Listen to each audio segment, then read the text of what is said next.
Praise the lord అండి. నేటి దినవాక్యం ద్వితీయోపదేశకాండం 10వ అధ్యాయం 15వ వచనం. అయితే యెహోవా నీ పితరులను ప్రేమించి వారి యందు ఆనందపడి సమస్త జనములలో వారి సంతానమైన మిమ్మును నేటి వలె ఏర్పరచుకొనెను. చిన్న ప్రార్థన చేసుకుందాం.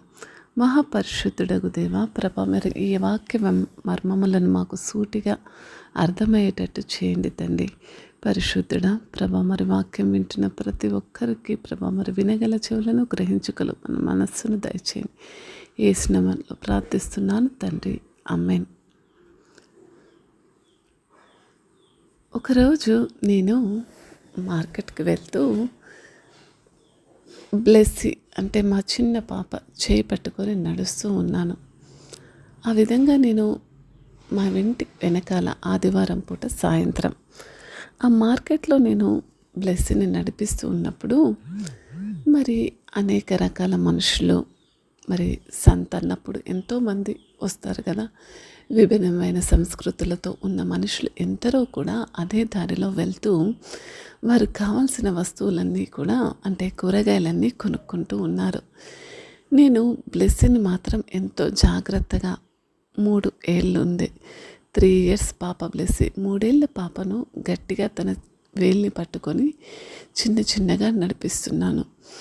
ఆ విధంగా ఎత్తుకుంటానంటే ఊరుకోవట్లేదు. ఆ విధంగా ఎంతో జాగ్రత్తగా నడిపిస్తున్నప్పుడు మరి నేను ఎంత జాగ్రత్తగా నడిపించినప్పటికీ సరుకులన్నీ అంటే కావాల్సిన కూరగాయలన్నీ కనుక్కొని తిరిగి వెళ్తున్నప్పుడు తనకున్న బలం కన్నా అధికంగా నడవాలని పరిగెత్తాలని ప్రయత్నించింది.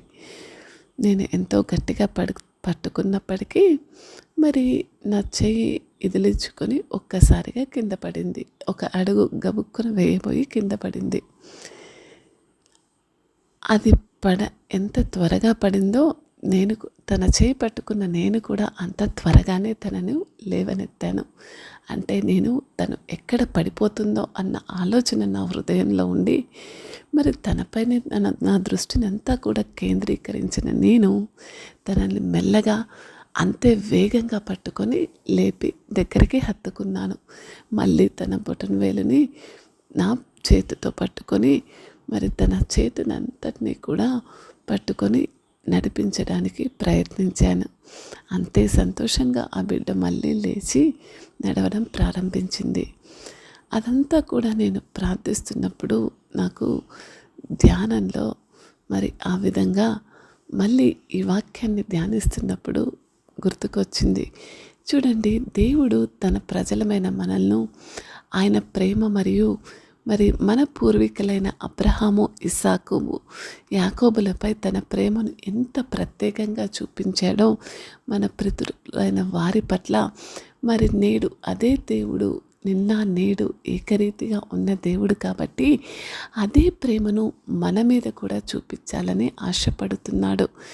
దేవుని కృప మరియు ఎన్నిక యొక్క ఆలోచనను నొక్కి చెబుతుంది. దేవుడు ఇశ్రాయేలును ఎన్నుకోవడం అనేది అది ఒక ప్రేమకరమైన చర్య, కానీ అది ఏమి కూడా మరి ఇంకా మనుషుల యొక్క యోగ్యత కాదు. మరి విజయాలకు లేదా నీతికి ప్రతిస్పందన అసలే కాదు. మరి తన ప్రజలలో దేవుని యొక్క సంబంధం వారి పనితీరు కంటే ఆయన ప్రేమ మరియు నిబద్ధత ఆధారపడి ఉందని వెల్లడి చేస్తుంది. ఇది దేవుని హృదయంతో మాట్లాడుతుంది. ఆయన లోతుగా ప్రేమిస్తున్నాడు మనల్ని ఎన్నోసార్లు సూచిస్తుంది. ఎప్పుడైతే ఆ చిన్నపిల్ల తనకున్న శక్తి కన్నా ఎక్కువ తీసుకొని పరిగెత్తాలని ప్రయత్నించినప్పుడు అదేవిధంగా మరి ఈ లోకంలో ఉంటున్న మనం కూడా ఎన్నో సందర్భాలలో మన చేయి పట్టుకున్న దేవుణ్ణి వదిలించుకొని మన సామర్థ్యం కన్నా ఎక్కువ సామర్థ్యం వైపు చాలాసార్లు ప్రయత్నిస్తూ ఉంటాము.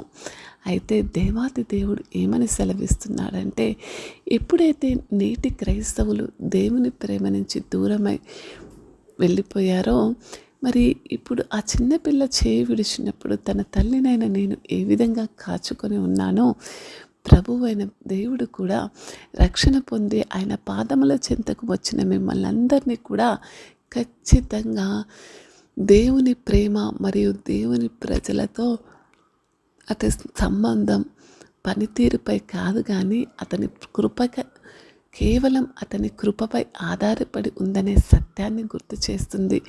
దేవుడు తన ప్రేమ నుండి ఇశ్రాయేలును ఎంచుకున్నట్లే మనం చేసిన ప్రతి పని నుంచి కూడా మనపై ప్రేమనే కలుగుతుంది. కానీ నువ్వు ఎప్పుడైతే ఆయన దగ్గరకు పరిగెత్తుకొని వస్తున్నావో, లేకపోతే ఆయన చెయ్యి విదిలించుకొని ఆయనకు దూరంగా పారిపోతున్నావో, నువ్వు పడిపోయే ప్రతి సమయంలో వెంటనే నిన్ను ఎత్తుకొని హత్తుకునే దేవుణ్ణి మనం ఈరోజు కలిగి ఉన్నాం.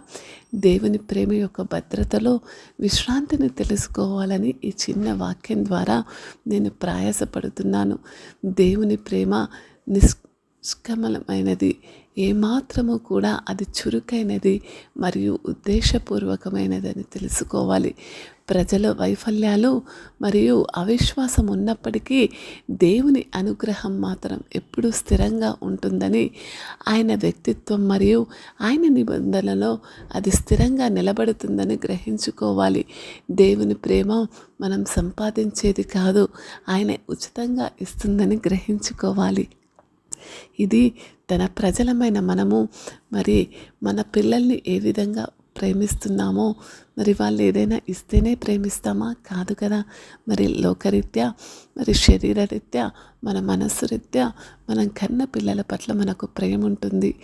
అదేవిధంగా అంతకన్నా 100 రెట్లు ఈ పరలోకపు తండ్రికి మన మీద ప్రేమ ఉంటుంది. కానీ దేవుడు తన పిల్లలమైన మన మీద ఉన్న ప్రేమను, మరి మన పట్ల తన స్వంత ప్రేమను, మరి